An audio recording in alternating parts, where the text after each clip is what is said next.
The Guardian view on Dutch farmer protests. Did you read about this? A little bit. Okay. This is a little bit boggling to me. They're trying to expropriate the lands of the farmers, and the farmers are like, hey, man, chill.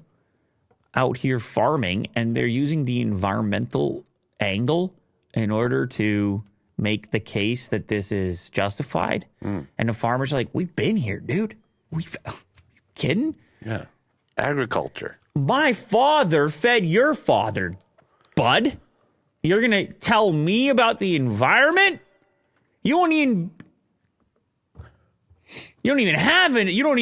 can't even sniff the environment without my potato. Without my salted potato. Oh, yeah, that is delicious. These days, Dutch farmers in the headlines for less upbeat reasons. The climate, energy, and a related biodiversity crisis belatedly take center stage in policymaking. The Prime Minister, Mark Rutte, has committed to halving the country's overall nitrogen emissions by 2030.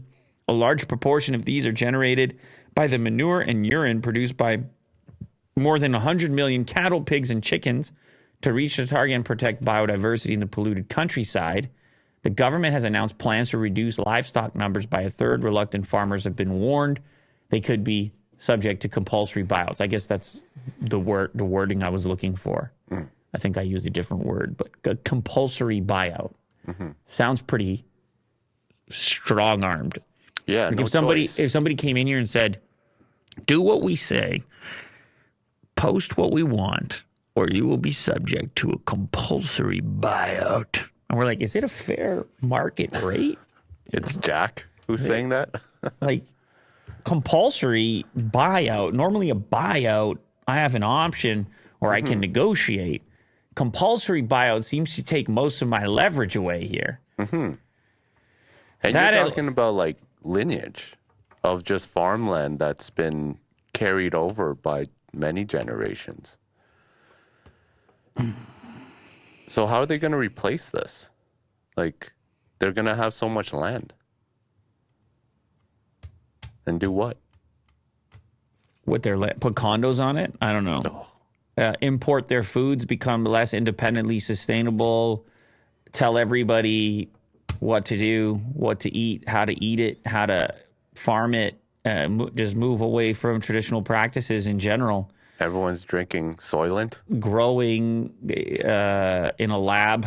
Oh. You know, we don't need those stinking dirt, so much nitrogen. Yeah. I don't know, man. Listen, I would have to look into this more. I'm sure they make an argument. They're sitting there saying, here's the emissions, or they're going to make an argument for it. Obviously, there's probably a whole committee that has made all the arguments, and the farmers obviously disagree with these arguments, or a portion of these farmers disagree with these arguments, or they wouldn't be protesting, they wouldn't be driving their tractors down. And then it got even more intense than that, where there's clips, you can see clashes between the farmers and the officials and the police, and you're sitting there thinking, farmers, really? We've seen this happen, though. You had farmer protests in India. The farmer is an interesting one because they're so connected to society in such an obvious and direct way. The farmer, yes, feeding the food, that it always seems a little bit odd to be applying tremendous pressure to a group that fills such a significant role. And especially the independent farmer, the farmer who is not part of the gigantic conglomerate or is contributing in some other way. This seems like a special character to me. This seems like something worth protecting. That's just my instinct on the matter. It's my intuition. However, but not having a choice. Others may have a different point of view on that, and I hope that things can be worked out in such a fashion that there can be a limited amount of impact. And the sound of a compulsory buyout, I just can't imagine that going over very well. Yeah, very swift and aggressive. The more that they lean into language like that or executing a task like that, I think the more resistance they're going to encounter. Yeah. That's my guess on the matter.